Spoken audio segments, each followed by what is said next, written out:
अस्सलामु अलैकुम व रहमतुल्लाहि व बरकातुहू नहमदुहु व नुसल्ली अला रसूलिहिल करीम अम्मा बअद फ़अऊज़ु बिल्लाहि मिनश शैतानिर रजीम बिस्मिल्लाहिर रहमानिर रहीम क़ाल अल्लाहु तआला फ़ी कलामिहिल मजीद वफ़ी फ़ुरक़ानिहिल हमीद मरजल बहरैनि यल्तक़ियान बैनहुमा बरज़ख़ुन ला यबग़ियान सदक़ल्लाहु मौलानल अज़ीम। अस्सलातु वस्सलामु अलैका या रसूलल्लाह, अस्सलातु वस्सलामु अलैका या हबीबल्लाह, अस्सलातु वस्सलामु अलैका या शाफ़िअल मुज़निबीन, अस्सलातु वस्सलामु अलैका या रहमतल लिल आलमीन। प्रिय ईमानदार भाई ओ बोनेरा, देश एवं प्रवास থেকে যারা আজকের এই লাইভের মাধ্যমে আমার সাথে সংযুক্ত হচ্ছেন সবাইকে আমি আমার আন্তরিক মোবারকবাদ জানাচ্ছি। আজকের লাইভের প্রসঙ্গ হলো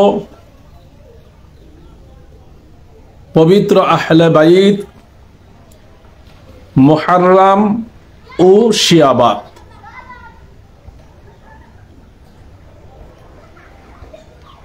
অনেক কিছুই বলতে হচ্ছে। আমি গতকালকে রাতে একবার আমার পেজ থেকে লাইভে আসতে চাচ্ছিলাম, কিন্তু শারীরিক কারণে বা আবহাওয়াগত কারণে আমি আসতে পারি নাই। আজকে যে প্রসঙ্গটা আমি নিয়ে আসলাম, প্রথমে আমি আপনাদেরকে পবিত্র আহলে বাইত সম্পর্কে বলবো, তারপরে মুহররম এবং এই আহলে বাইত এবং মুহররমকে কেন্দ্র করে শিয়াবাদের যে অপতৎপরতা, এই সম্পর্কে আমি আপনাকে বলব।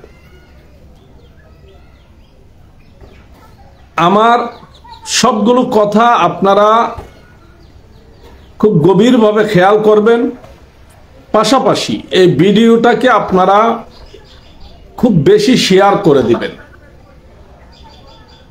ইতিমধ্যে আমার ভিডিও বক্তব্য শিয়া এবং সুন্নিরূপী শিয়াদের দুর্গে ভূমিকম্প সৃষ্টি করেছে।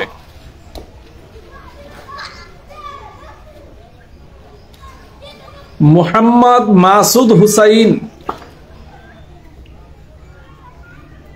রেজবিয়া দরবারের একজন ছেলে, তার আইডিতে আমার এর আগের একটা লাইভের একটি অংশ প্রায় 1 লক্ষের উপরে ভিউ হয়েছে।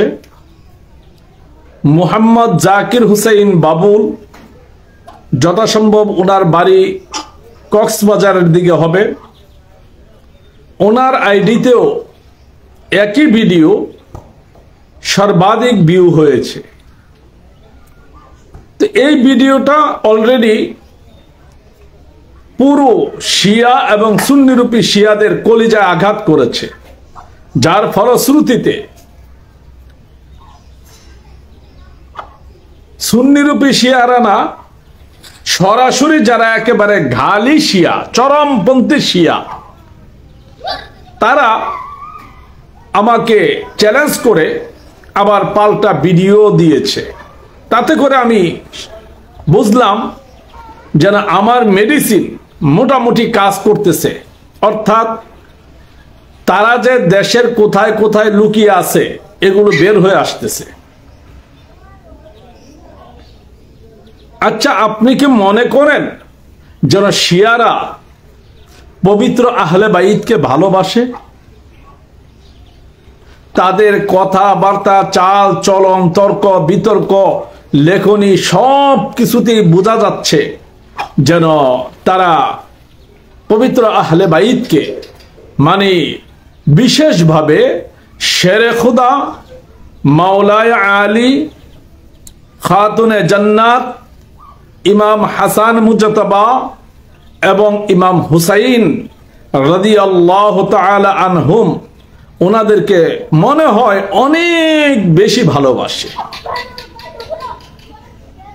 এটা তারা তাদের অ্যাক্টিভিটিতে যেটা বুঝাইতে চাচ্ছে, আর যেটার কারণে আমাদের সুন্নি মুসলমান বারবার তাদের ফাঁদে পড়ে যাচ্ছে। কারণ ওই যে একটা ইংরেজি শব্দ আছে, লাভ ইজ ব্লাইন্ড, প্রেম হলো অন্ধ। এখন আমাদের সাধারণ সুন্নি মুসলমান প্রিয় নবীজিকে জানের চেয়েও বেশি ভালোবাসে। প্রিয় নবীজিকে ভালোবাসতে যে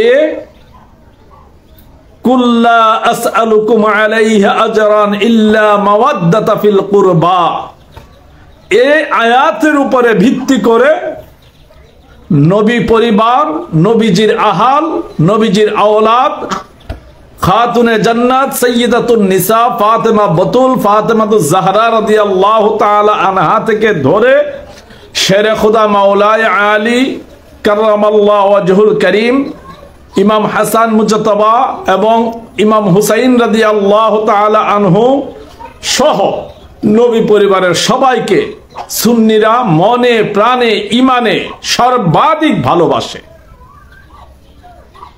আর এই শিয়ারা এটাকেই কাজে লাগাইছে। আমি বারবার বলেছি অতীতে, যেন ওয়াহাবি খারেজি যারা ওয়াহাবি খারেজি তারা তাওহীদের লেভেল লাগাইয়া শানে রিসালতকে ধ্বংস করতে চায়। আর এই শিয়া রাফিজিরা আহলে বাইতের প্রেমের লেভেল লাগাইয়া নবীজির নবুয়াত এবং সাহাবায়ে কেরামের আজমতকে ধ্বংস করতে চায়।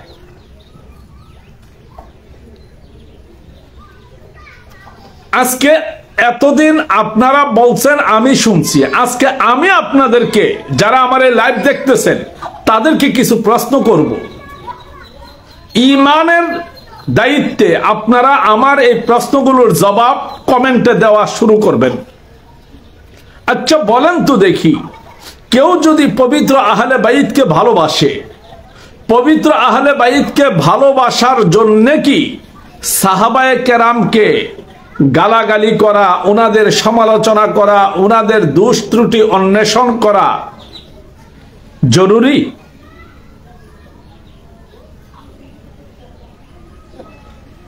এক নম্বর প্রশ্ন, কেন আমরা শিয়াবাদের বিরুদ্ধে লেগেছি?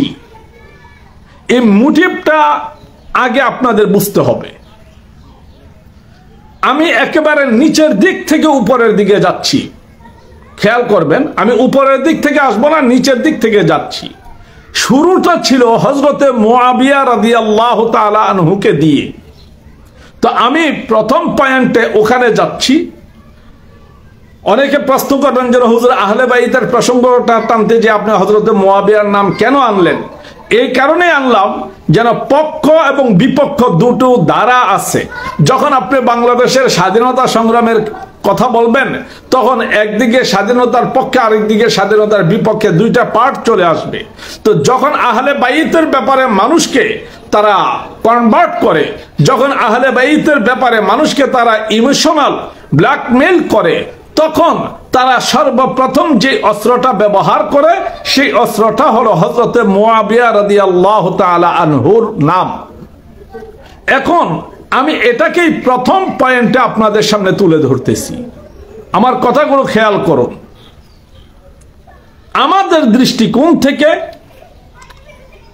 মানে আহলে সুন্নাত ওয়াল জামাতের দৃষ্টিকোণ থেকে, হযরতে মুআবিয়া রাদিয়াল্লাহু তাআলা আনহু নবীজির একজন জলিল কদর সাহাবী। নিকটাত্মীয় তো আসেনি, উনি একজন সাহাবী।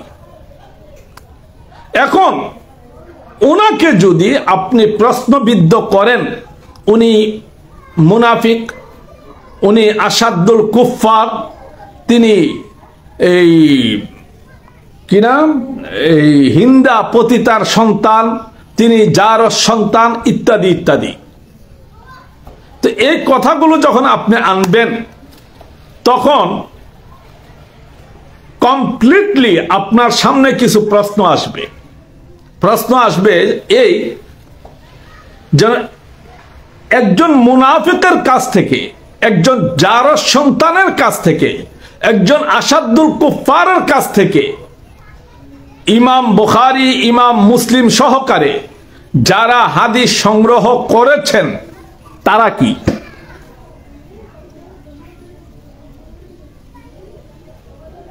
জি ইনশাল্লাহ বলবো অবশ্যই।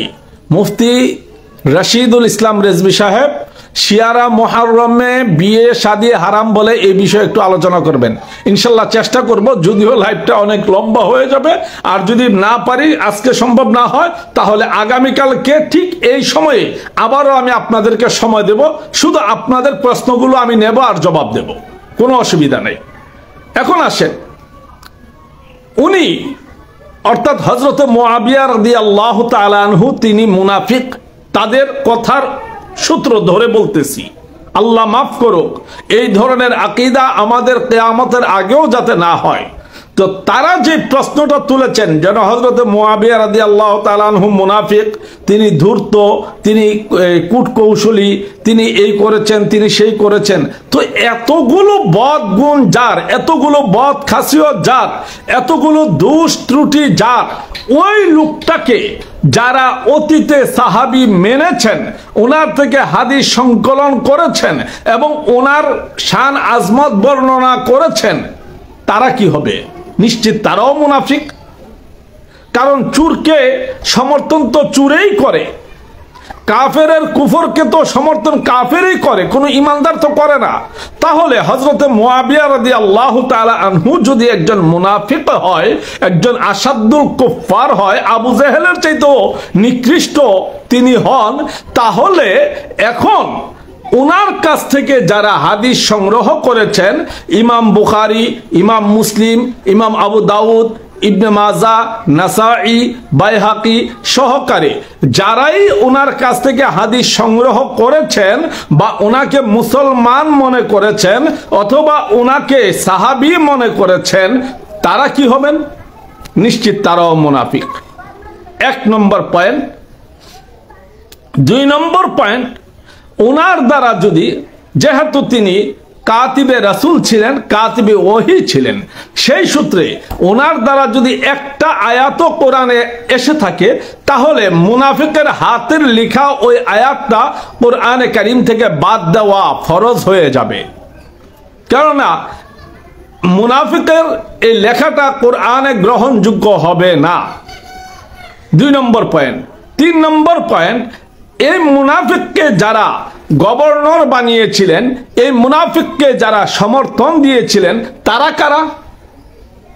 অবশ্যই হযরত সাইয়্যিদুনা উমর ফারুক রাদিয়াল্লাহু তাআলা আনহু, হযরত উসমান যুন নূরাইন রাদিয়াল্লাহু তাআলা আনহু সহ সাহাবায়ে কেরাম। তাহলে সেই ক্ষেত্রেও ওনারাও এই একই অপরাধে অপরাধী। তাহলে আপনাকে 1 নম্বরে ইসলামের যতগুলো হাদিস গ্রন্থ আছে, অর্থাৎ যে হাদিস গ্রন্থের মধ্যে হযরতে মুআবিয়া রাদিয়াল্লাহু তাআলা আনহুর বর্ণিত হাদিসগুলো আছে বা ওনার শান শৌকত সম্পর্কিত হাদিস আছে বা ওনাকে সমর্থন করছেন এমন রাবির হাদিস আছে বা ওনার হাদিস সংকলন করেছেন এমন যারা কাতিব আছেন, ওনাদের সবার হাদিসগুলো লা শাক্কা ফিহি, একেবারেই নিঃসন্দেহভাবে এই হাদিসগুলোকে আপনাকে 1 নম্বরে বাতিল করে দিতে হবে। তারা একজন ব্যক্তি মুআবিয়ার উপরে কিন্তু আঙ্গুল তুলে নাই, তাদের সূক্ষ্ম কৌশলটা কোন জায়গায় সেটা আপনাকে আগে বুঝতে হবে। তাহলে এইগুলো আপনাকে বাদ দিতে হবে। 2 নম্বরে বাদ দিতে হবে, উনি কোরআনে কারিমের যে আয়াত লিখেছেন বা কোরআন লিখেছেন সেটাকে অবশ্যই বাদ দিতে হবে। 3 নম্বরে বাদ দিতে হবে, ওনাকে যারা গভর্নর নিযুক্ত করেছিলেন, ওনাকে যারা সিলেক্ট করেছিলেন, ওনাকে যারা সমর্থন করেছিলেন, তারাও তো ওনার মতোই মুনাফিক, আসাদুল কুফার এবং জারজ। তাহলে আপনি একটু নিজের বিবেকটাকে খাটায় দেখেন যেন তারা একজন ব্যক্তি মুয়াবিয়াকে আঘাত করে নাই, তারা মূলের দিক থেকে খুব সূক্ষ্মভাবে কোন জায়গায় আঘাত করেছে। এবার আসেন 2 নম্বর প্রসঙ্গটাতে যাই। 2 নম্বর প্রসঙ্গটাতে গাদির খুমের ঘটনাকে কেন্দ্র করে, গাদির খুম খুতবায়ে গাদিরকে কেন্দ্র করে ওনাদের যে ভাষ্য, আর যেটার জন্য ওনারা 18 জিলহজ ঈদে গাদির পালন করে, মাওলায়াতের অভিষেক পালন করে, বা আদার্স অন্য কোনো নাম দিয়ে হইল এটাকে আনুষ্ঠানিকভাবে পালন করে, মূল সূত্র কিন্তু একটা। কেউ একজন বলতেছে যেন আমরা তো ঈদ লিখি নাই, কি লিখছেন? যেন মাওলার অভিষেক লিখছি। তাহলে মাওলার অভিষেক আর ঈদ কি বুঝাইতে চাচ্ছেন? দুটোর মধ্যে ডিস্টেন্স কি, পার্থক্য কি? কেউ বলল পানি, কেউ বলল জল, কেউ বলল ওয়াটার। বেসিক্যালি সেটা কি বলেন তো? যারা এই খুতবায়ে গাদিরকে কেন্দ্র করে মাওলায়াতের ঘোষণাকে সামনে নিয়ে আসলো, এখানে তারা 2টা পয়েন্ট দেখাচ্ছে। 1 নম্বর, যারা একেবারে গালি শিয়া, চরমপন্থী শিয়া, তারা বুঝাচ্ছে যেন এখানে মাওলা মানে খলিফা।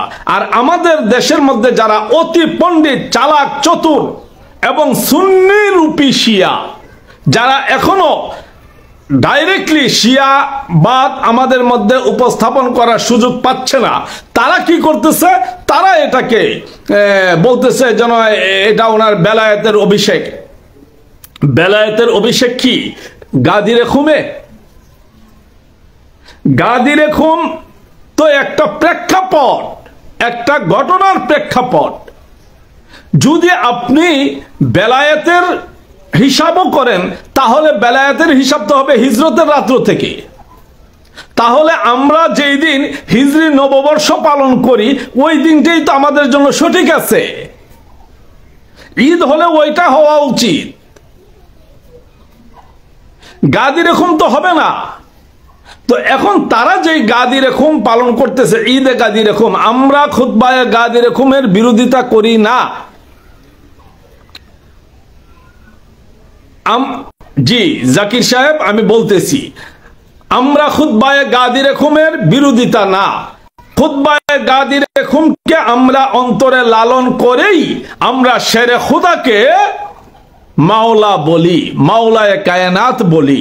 কিন্তু এই মাওলার অর্থ হলো তিনি মুমিনদের বন্ধু, তিনি মুমিনদের কল্যাণকামী, তিনি মুমিনদের শিক্ষক ইত্যাদি ইত্যাদি রূপে। কিন্তু আপনারা যে অর্থ নিয়েছেন সেই অর্থে এটা কোনো ক্রমে আসবে না। আর যদি বলেন যে এটা বেলায়েতের অভিষেক, বেলায়েতের অভিষেক তো ওই দিন হয়েছে যেই দিন গারে সৌরের মধ্যে হযরতে সাইয়্যিদুনা সিদ্দিক আকবর সর্প বিষ হজম করেছেন নবীজিকে ওনার রান মুবারকের মধ্যে শোয়াইয়া। বেলায়েতের অভিষেক তো ওই রাত্রে হয়েছে যেই দিন নবীজির বিছানা মুবারকের মধ্যে হযরতে শেরে খুদাকে নবীজি নিজে শুয়াইয়া দিলেন। তো ওই দিন তো বেলায়েতের অভিষেক দুইজনেরই হয়ে গেছে। আপনারা নতুন করে বেলায়েতের কি কিচ্ছা, কি কাহিনী বুঝাইতে চাচ্ছেন?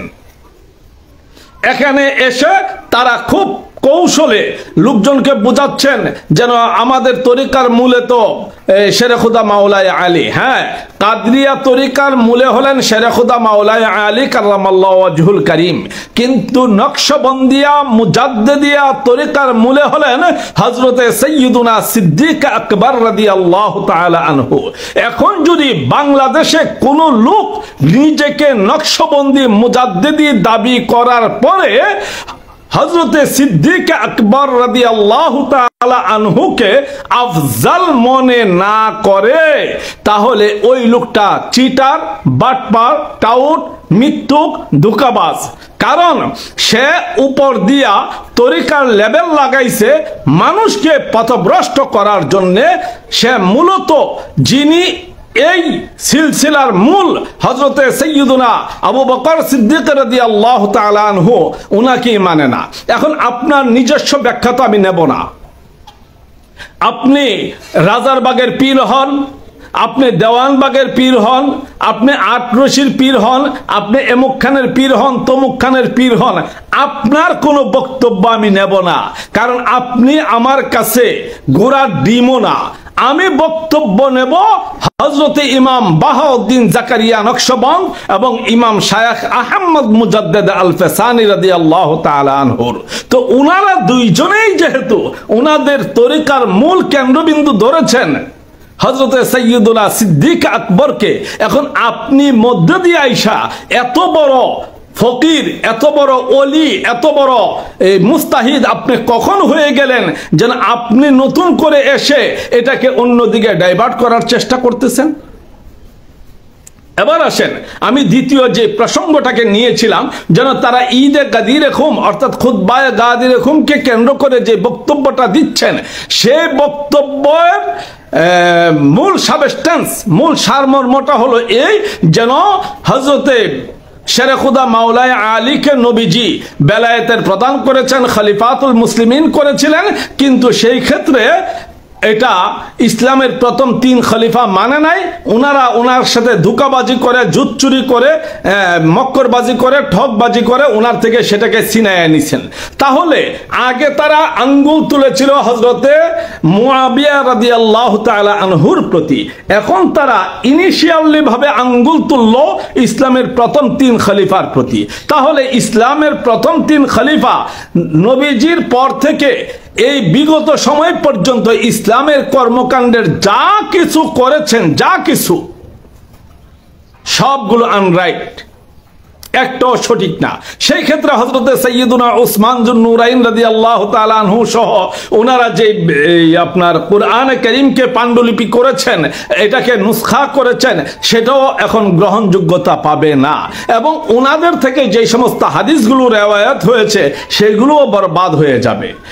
গেল 2 নম্বর পয়েন্ট। 3 নম্বর পয়েন্টে আসেন।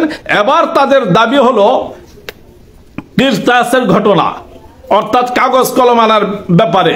আল্লাহর হাবিব জমিন থেকে পর্দা নেওয়ার পূর্ব মুহূর্তে হযরতে সাইয়্যিদুনা ফারুক আজম সহকারে উপস্থিত সাহাবায়ে কেরামকে বলেছিলেন কাগজের কথা।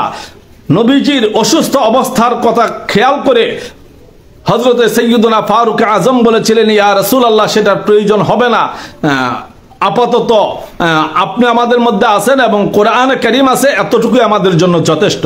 তো এই দুই পক্ষ সাহাবীর মধ্যে যখন একটু কথা কাটাকাটি হচ্ছিল, তখন নবীজি ওনাদেরকে থামিয়ে দিলেন এবং ওনাদেরকে চলে যেতে বললেন।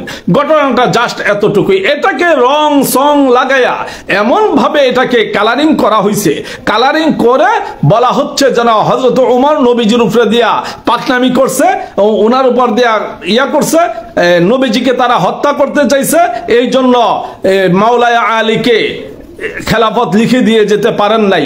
অথচ এই ঘটনার পরও নবীজি আরো 4 দিন জমিনের মধ্যে ছিলেন, হায়াতে জিন্দেগিতে ছিলেন। নবীজি এরপরেও মসজিদে নববীতে বসে বক্তব্য দিয়েছেন। তাহলে একটি বারের জন্য কি তিনি তা বললেন না? অথবা খাতুনে জান্নাত ফাতেমাতুজ জাহরা রাদিয়াল্লাহু তাআলা আনহাকে ডেকে নিয়ে, অথবা শেরে খুদা মাওলানা আলীকে ডেকে নিয়ে, অথবা হাসনাইন কারিমাইনকে ডেকে নিয়ে কি তিনি এই কথাটা বলতে পারলেন না? নবীজি কি এতটাই ব্যর্থ ছিলেন? নবীজিকে এতটাই ব্যর্থ, এতটাই অযোগ্য, এতটাই তিনি অপদার্থ, কি বুঝাইতে চাচ্ছেন আপনারা? গেল এই প্রসঙ্গ। এরপরে তাদের প্রসঙ্গ হলো হযরতে এই উম্মুল মুমিনিন মা আয়েশা সিদ্দিকা রাদিয়াল্লাহু তাআলা আনহা। উনাকে নানান ভাবে তারা কটূক্তি করতেছে। ইনিশিয়ালি প্রকাশ্য না, আমাদের ওই যে বললাম যে আমাদের দেশে যারা সুন্নিরূপী শিয়া তারা অত্যন্ত চালাক চতুর, তারা সুন্নিয়তের লেভেল লাগাইয়া আমাদের মধ্যে শিয়াবাদ প্রচার করতেছে। তারা অনেকে পীর সেজে গেছে, আসলে তারা কতটুকু পীর সাজছে এটা আমি বুঝি না। যাই হোক, এখন আপনি যদি আম্মা জান আয়েশা সিদ্দিকা রাদিয়াল্লাহু তাআলা আনহার উপরে কোনো ধরনের আঙ্গুল তুলেন, কোন ধরনের অভিযোগ তুলেন, তাহলে কোরআনে কারীমে ওনাকে যে পবিত্র ঘোষণা করা হয়েছে আন-নাবিয়্যু আওলা বিল মুমিনিনা মিন আনফুসিহিম ওয়া আজওয়াজুহুম উম্মাহাতুহুম, এই আয়াতের কি হবে? এই আয়াতের তারতিব কোথায় যাবে? এখন ওনার উপরে যদি আপনি আঙ্গুল তুলেন, ওনার থেকে যতগুলো হাদিস বর্ণনা হয়েছে সেই হাদিসগুলোকে কি করবেন? অর্থাৎ তারা ধাপে ধাপে ধাপে ধাপে খুব সূক্ষ্ম কৌশলে, তারা যে আহলে বাইতের প্রেমিক তা কিন্তু না। আহলে বাইতের প্রেমিক যদি হয়, উম্মুল মুমিনিন মা আয়েশা সিদ্দিকা রাদিয়াল্লাহু তাআলা আনহা তিনি আহলে বাইতের প্রেমিক। কারণ খাতুনে জান্নাতকে তিনি এত বেশি অগ্রাধিকার দিয়েছেন, হাসনাইনে কারিমাইনকে উনি এত বেশি অগ্রাধিকার দিয়েছেন যেটা পৃথিবীতে আর কেউ দেওয়া সম্ভব না। তো ওনারা আহলে বাইতের প্রেমিক। হযরত সাইয়্যিদুনা সিদ্দিক আকবর ফারুক আজম উসমান যুন নূরাইন রাদিয়াল্লাহু তাআলা আনহু, ওনারা আহলে বাইতের কতটুকু প্রেমিক। ও এই প্রসঙ্গে একটা মজার বিষয় ছিল, যেন হযরতে এই খাতুনে জান্নাত এবং শেরে খুদা মাওলায়ে আলী কাররামাল্লাহু ওয়াজহুল কারীমের বিয়ের যে ঘটনা, ওই বিয়ের সময় মোহরানা আদায় করার জন্য হযরতে শেরে খুদা মাওলায়ে আলীর যে ঢাল বাজারে বিক্রি করতে নেওয়া হয়েছিল, সেই ঢালটাও নিজের ইচ্ছায় কিনে নিয়েছিলেন হযরত উসমান যুন নূরাইন রাদিয়াল্লাহু তাআলা। এটা বিশাল বড় লম্বা ঘটনা। তো আমরা আহলে বাইতের প্রেম শিখেছি সাহাবায়ে কেরাম থেকে। এখন আপনি কে যেন আপনি আহলে বাইতের প্রেম বুঝাইতে চাচ্ছেন আমাদেরকে সাহাবা বিদ্বেষী বানাইয়া? আপনি বলবেন যদি ইতিহাসে এইভাবে আসছে, হ্যাঁ, ইতিহাস এক এক সময় এক এক ভাবে লেখা হয়েছে। ইতিহাসের সব কিছু যে রাইট তা না। হাদিসের মধ্যে অনেক জায়গায় অনেক শব্দ ব্যবহার হয়েছে। এই জন্য হাদিসের তাবিল করা ছাড়া, হাদিসের ওরস জানা ছাড়া সরাসরি কোন হাদিসকে নস করা যায় না, দলিল করা যায় না। কেননা এটার কারণে হয়তোবা এমনও হতে পারে যেন নবীজির উপরে আঙ্গুল উঠতে পারে। এই জন্যই তো উসুলে হাদিস মানতে হয়। কেউ যদি মনে করেন যেন শিয়ারা আহলে বাইতের খুব প্রেমিক, তারা আহলে বাইতের পক্ষ ধরে কথা বলতেছে, আমাদেরকে তারা বারবার বোঝাচ্ছে যেন আমরা যারা শিয়াবাদের বিপক্ষে কথা বলতেছি, আমরা খারিজি নাসিবি, আমরা আহলে বাইত বিরোধী। নাউযু বিল্লাহি মিন যালিক, লা হাওলা ওয়ালা কুওয়াতা ইল্লা বিল্লাহিল আলিয়্যিল আযীম।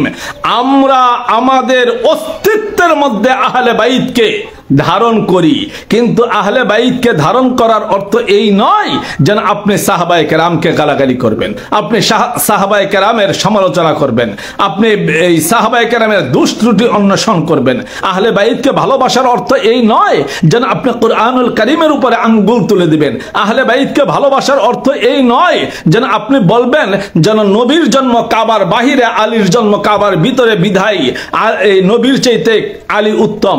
আহলে বাইতকে ভালোবাসার অর্থ এই নয় যেন আপনি বলবেন যেন নবী জন্ম হইয়া বেদিনের দুধ খাইছে আর আলী জন্ম হইয়া মুসলমানের দুধ খাইছে। আহলে বাইতকে ভালোবাসার অর্থ এই নয় যেন নবীজি কাবা ঘরের মূর্তি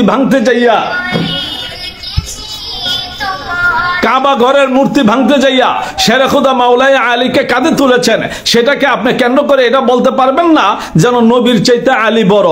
এই যে কতগুলো সূক্ষ্ম বিষয় মুসলমানের মধ্যে ঢুকায় দেওয়া হয়েছে, তার মূল কারণ হলো যদি এই ইজমটা দিয়ে মুসলমানের মধ্যে এই সাবাইয়া চক্র, এই শিয়া মতবাদ এই রাফিজি মতবাদকে এস্টাবলিশ করতে পারে, দাঁড় করাইতে পারে, তাহলে এই জায়গা থেকে ইসলাম একেবারে শিকড় থেকে ধ্বংস হয়ে যাবে।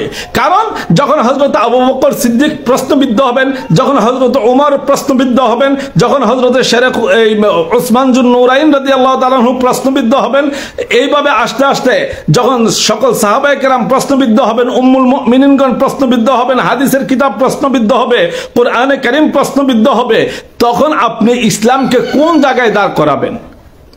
আজকে আহলে বাইতের যতগুলো শান বর্ণনা করা হচ্ছে, আহলে বাইত যদি সাহাবায়ে কেরাম এই কোরআন বা হাদিসের মধ্যে কোনো ধরনের হেরফের করতেন, তাহলে তো আপনি আমি আহলে বাইতের শানই পাইতাম না। আপনি বলতেছেন যে না, উমাইয়া এই শাসক গোষ্ঠী এটা করেছে, আব্বাসীয় শাসক গোষ্ঠী এটা করেছে, এমুকে এটা করেছে, তমুকে সেটা করেছে, তাহলে আহলে বাইতের এতগুলো শানের হাদিস আসলো কিভাবে, কোত্থেকে আসলো? সেইগুলো তো আমরা শিয়াদের কিতাব থেকে নেই নাই। আমাদের যারা সুন্নি আকাবির ছিলেন, একেবারে এই সিদ্দিক আকবর থেকে ধরে এই পর্যন্ত ওনাদের যে বক্তব্য, ওনাদের বক্তব্যের ভিত্তিতেই তো আমরা আহলে বাইতকে ভালোবাসতেছি। যেখানে কুরআনুল কারীম আমাদেরকে শিক্ষা দিয়েছেন, কুল্লা আসআলুকুম আলাইহি আজরান ইল্লা মাওয়াদ্দাতা ফিল কুরবা, এটা আমরা পেয়েছি তো সাহাবায়ে কেরামের মাধ্যমে। তো এই সবগুলো বিষয়কে প্রশ্নবিদ্ধ করা, আপনি কি বলবেন যেন এটা আহলে বাইতের প্রেম? এরপরে এবার আসেন মূল জায়গায়, আমি একটা কথা বলি, সেটা হলো হযরতে শেরে খুদা মাওলায়ে আলী, ওনার সামনে একের পর এক আবু বকর, উমর, উসমান, তালহা, জুবাইর, আয়েশা সিদ্দিকা, মুয়াবিয়া সবাই এতগুলো অন্যায় করে গেল, আর উনি সহ ওনার দুই শাহজাদা সহ ওনারা মুখে কুলু পেটে বসে রইলেন, চুপ রইলেন। তার মানে ওনারা অনেক অপদার্থ ছিলেন, ওনারা অনেক বেশি অযোগ্য ছিলেন, ওনারা ভীতু কাপুরুষ ছিলেন, সেটাই তো বুঝাইতে চাচ্ছেন। এই যে কথাগুলো একবারও কি আপনাদের দিমাগে ধরে না যেন তারা কি চাচ্ছে? আহলে বাইতের ভালোবাসা। এই যে মুহররম আসলে শিয়ারা বিভিন্ন ধরনের এই বক্তব্য আমাদের সামনে তুলে ধরে, মুহররম আসলে রবিউল আউয়াল আসলে যেমন ওয়াহাবি খারিজিরা পাগলা কুত্তা হয়ে যায়, ঠিক মুহররম আসলে এই শিয়া এবং খারিজিরা পাগলা কুত্তা হয়ে যায়। একদল হলো আহলে বাইতের বিপক্ষে, ইয়াজিদের পক্ষে ফতোয়া দেওয়া শুরু করে, আরেক দল আহলে বাইতকে লেবেল লাগাইয়া সাহাবায়ে কেরামের শান ও আজমতের উপরে প্রশ্ন তোলা শুরু করে, ওনাদেরকে গালাগালি করা শুরু করে। তাহলে হযরতে শেরে খুদা মাওলায়ে আলী কারামাল্লাহু ওয়াজহুল কারীমকে হযরত উসমান জুন নুরাইন রাদিয়াল্লাহু তাআলা আনহুকে শহীদ করার পরে হযরতে মাওলায়ে আলীর দলের মধ্যে ভিড়ে ছিল কারা? কারা ওনাকে হযরত উসমানের হত্যার বিচারের ব্যাপারে বাধা দিয়েছিল? কারা ওনার সাথে বিশ্বাসঘাতকতা করেছিল? কারা? হযরতে সাইয়্যিদুনা ইমাম হুসাইন রাদিয়াল্লাহু তাআলা আনহুকে কুফায় দাওয়াত করেছিল কারা? কারবালায় কারা হযরত ইমাম হুসাইন রাদিয়াল্লাহু তাআলা আনহুর সাথে বিশ্বাসঘাতকতা করেছিল? তারাই শিয়ানে আলী। তারা আজকে বুক ফুলিয়ে বলে যে না আমরা আহলে বাইতের শিয়া। নো, তোমরা ইবনে সাবাইয়ার শিয়া। আব্দুল্লাহ ইবনে সাবার অবৈধ মিলনের ফসলের নাম হলো এই রাফিজি শিয়া। আব্দুল্লাহ ইবনে সাবার, অনেকে বলে জনাব এই ইমামে আজম নিজেকে শিয়া দাবি করছেন, ইমাম আহমদ ইবনে হাম্বল নিজেকে শিয়া দাবি করছেন। আরে বোকার দল, ওনারা যে কথা বলেছেন সেই কথা আমিও বলি, সেই কথা আহলে সুন্নাত ওয়াল জামায়াতের সবাই বলে। যারা শুধু আহলে বাইতকে ভালোবাসলে যদি কেউ শিয়া হয়, আহলে বাইতের শিয়া, তাহলে আমি পৃথিবীর 1 নম্বর শিয়া। ওনারা এটাই বুঝাইতে চাইছেন যেন আহলে বাইতকে ভালোবাসার কারণে কেউ শিয়া হয় না, বরং আহলে বাইতের নামে মিথ্যাচারিতার কারণে আহলে বাইতের নাম দিয়ে সাহাবায়ে কেরামকে বেজ্জতি করার কারণে, ওনাদের দোষ ত্রুটি বর্ণনা করার কারণে, ওনাদের দোষ ত্রুটি খোঁজার কারণে, অন্বেষণ করার কারণে, ওনাদেরকে গালাগালি করার কারণে, কোরআনে কারীমের উপরে প্রশ্ন সৃষ্টি করার কারণে, এরপর এই খুতবায়ে গাদিরে খুম নিয়ে অনৈতিক প্রশ্ন সৃষ্টি করার কারণে, হাদিসে কিরতাস নিয়ে অনৈতিক প্রশ্ন সৃষ্টি করার কারণে, এই ফাদাকের বাগে ফাদাকের যে ঘটনা সেটাকে নিয়ে অনৈতিক প্রশ্ন সৃষ্টি করার কারণে, এবং হযরতে খাতুনে জান্নাতের শাহাদত নিয়ে অনৈতিক প্রশ্ন সৃষ্টি করার কারণে, এই সমস্ত মিথ্যাচারিতার কারণে একটা লোক শিয়া হয়। শুধুমাত্র শিয়াদের দাবি হলো আল্লাহ মনে হয় শিয়া ছিল, নাউযুবিল্লাহ মিন যালিক। কেন? সাহাবায়ে কেরাম সহ আমরা সবাই শিয়া। সেই শিয়াটা হলো আমরা আহলে বাইতকে ভালোবাসি। কুল্লা আসআলুকুম আলাইহি আজরান ইল্লা মাওয়াদ্দাতা ফিল কুরবা, এই আয়াতের উপরে ভিত্তি করে সকল ঈমানদারি শিয়া। কিন্তু এটা শিয়া নয়, এটা ওই রাফিজি শিয়া নয়। রাফিজি শিয়া তারা যারা নাকি আহলে বাইতের নাম দিয়ে সাহাবায়ে কেরামকে গালাগালি করে, সাহাবায়ে কেরামের দোষ ত্রুটি অন্বেষণ করে, সাহাবায়ে কেরামের সমালোচনা করে, সাহাবায়ে কেরামের মধ্যে তারতম্য করে, আহলে বাইতের নাম দিয়ে যারা হযরতে ফারুক আজম, সিদ্দিক আকবর, উসমান জুন নুরাইন রাদিয়াল্লাহু তাআলা আনহুকে খেলাফতের অযোগ্য ঘোষণা করে। এই রাফিজি শিয়া হলো তারা যারা কোরআনে কারীমের মধ্যে পরিবর্তন আনতে চায়। রাফিজি শিয়া হলো তারা যারা হাদিসের ইমামগণের নামে মিথ্যাচারিতা করে। রাফিজি শিয়া হলো তারা যারা নাকি তরিকার ইমামদের ব্যাপারে মিথ্যাচারিতা করে। রাফিজি শিয়া হলো তারা যারা হাদিসে কিরতাসের বানোয়াট অর্থ করে। রাফিজি শিয়া হলো তারা যারা হাদিসে গাদিরে খুমের আলোচনাকে মাওলায়াতের ঘোষণা হিসাবে গ্রহণ করে। রাফিজি শিয়া হলো তারা যারা উম্মুল মুমিনিনদের ব্যাপারে আঙ্গুল তুলে। রাফিজি শিয়া হলো তারা যারা নাকি ফাদাকের বিষয়ে সাহাবায়ে কেরামকে দোষারোপ করে। রাফিজি শিয়া হলো তারা যারা নাকি এই উষ্টের যুদ্ধের জন্য সাহাবায়ে কেরামকে গালাগালি করে। এই সবগুলো মিলাইয়া হলো রাফিজি শিয়া। শুধু আহলে বাইতকে ভালোবাসার কারণে কেউ শিয়া না, কারণ আহলে বাইতকে আল্লাহ ভালোবেসেছেন, নবীজি ভালোবেসেছেন, সাহাবায়ে কেরাম ভালোবেসেছেন, তাবিঈন, তাবে তাবিঈন, আইম্মায়ে মুজতাহিদিন, সলফে সালেহিন, উলামায়ে মুতাআখিরিন, মুতাকাদ্দিমিন যারা আছেন সবাই ভালোবাসে, আমরাও ভালোবাসি। আর আমরা ভালোবাসি বলেই যখন মুহররম আসে তখন একদিকে আমরা মুহররমকে অভিবাদন জানাই, অপরদিকে আমরা শাহাদতে কারবালা, শুহাদায়ে কারবালা মাহফিল করি। এখন বলবেন যেন এই দিনে আপনার ওই যে মুহররম আসলে গোসল করা যাবে না, মাথায় তেল দেওয়া যাবে না, চুল আঁচড়ানো যাবে না, এই স্বামী স্ত্রী মেলামেশা করা যাবে না, বিয়ে শাদী করা যাবে না, এই সমস্ত কথাগুলো বানোয়াট।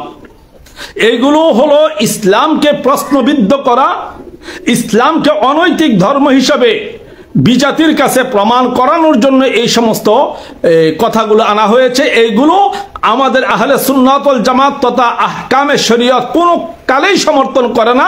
এইগুলো হলো শিয়াদের আকীদা।